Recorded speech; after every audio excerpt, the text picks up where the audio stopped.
Thanks, Scott. Well, good afternoon, everybody, and thank you for being here today. It's been a terribly grim week in our city following the senseless murders of 8 individuals, 2 of which were innocent children.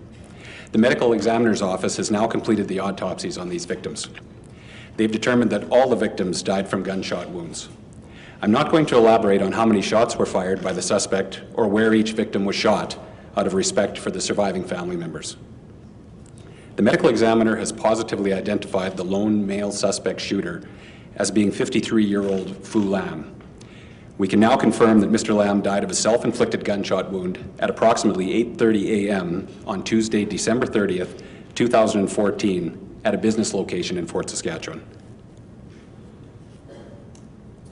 The 8 victims have now been positively identified as being Tien Trong, 35 years, female. She's an intimate partner of Fu Lam. Elvis Lam, 8, a male. He's the son of Tien Trong. Ha Trong, 33, female, the sister of Tien Trong. Valentina Nguyen, 3 years old, female, and she's the daughter of Ha Trong. Dao Li, 55, female. She's the mother of Tien and Ha Trong. Now, all of these victims were residing at the 180th Avenue location, what we've been calling up to this point the Northeast location. Next, we have Dang Trong, 55, a male. He's the estranged husband of T. Li and the father of Tien and Ha Trong. His primary residence is undetermined at this time. We also have Viet Nguyen, 41 years old, a male. He's an acquaintance of Tien Trong.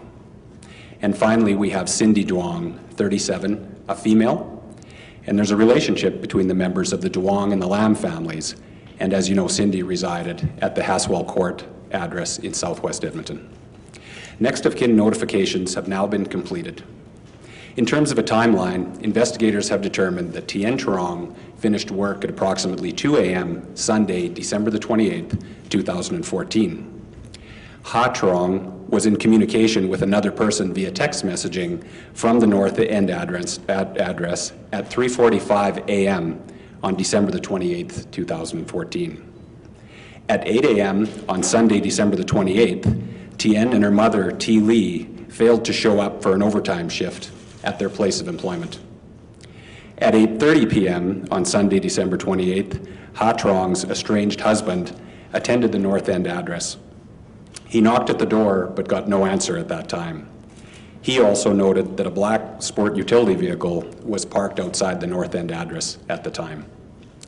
On Monday, December 29th, 2014, at 9:45 a.m., that black SUV was observed at the North End address, but it was no longer there a few minutes later, and that was according to a witness. On Monday, December 29th at 10 a.m., we know that Fu Lam dropped off 2 young children, aged 1 year and aged 8 months, at an adult relative's home in North Edmonton. The 1-year-old is believed to be the daughter of Fu Lam and Tien Trong, and the 8-month-old is the son of Ha Trong. Fu Lam's activities up until the afternoon of Monday, December 29th, are not known.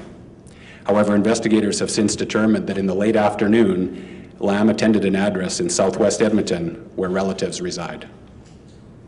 Fu Lam left that address shortly after 6 p.m. on Monday evening. That address is a 12-minute drive from Cindy Duong's residence. Cindy Duong was murdered at approximately 6:50 p.m.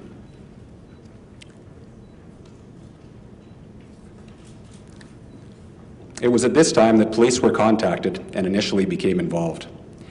Investigators believe that the murders at the North End address took place before Cindy Duong was murdered on Monday evening.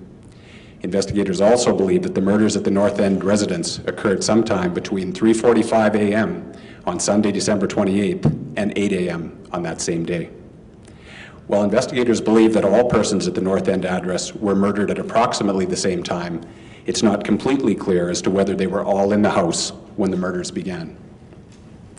Investigations continue into where, if anywhere, Fu Lam may have gone between Cindy Duong's murder in southwest Edmonton and his arrival at the restaurant in Fort Saskatchewan. As always, all police investigations, and especially ones of the magnitude of a multiple homicide, require the support and the involvement of the community to successfully advance them. In this instance, we want to sincerely thank the Vietnamese community for all of their valuable assistance at this difficult time. The investigation is ongoing, as you can appreciate, and we will continue to examine all aspects of this tragic event while offering the surviving family members resources from our Victim Services Unit to help them cope with their loss during what's obviously an extremely difficult time.